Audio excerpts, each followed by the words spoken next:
Dobroveče, ja sam Ivana Milenković, a pred vama je još jedno izdanje Kulturnog dnevnika.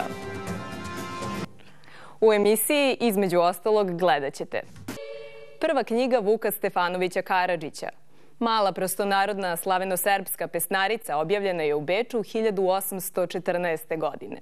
200 godina kasnije pred čitaocima je mali prostonarodni slaveno-serbski roman Save Damjanova Itika, Jeropolitika et Vuk, u kojoj je glavni lik Vuk Stefanović Karadžić. U Gornjoj Mesopotamiji nalazi se rimski most Čendere, izgrađen poslednjih godina II. Veka, a smešten u jednom od najznačajnijih nacionalnih parkova u Turskoj, na putu do Nemrut planine. Čendere most izgrađen je u čast rimskog cara Septimusa Severusa. Gost Kulturnog dnevnika je direktorka Narodnog muzeja Bojana Borić-Brešković. Sa njom je razgovarala moja koleginica Slavica Obradović. U Ustanovi kulture Parobrod u okviru meseca švedske kulture sutra u 19 časova počinje tribina o detektivskim i krimi pričama koje se odvijaju u Skandinaviji.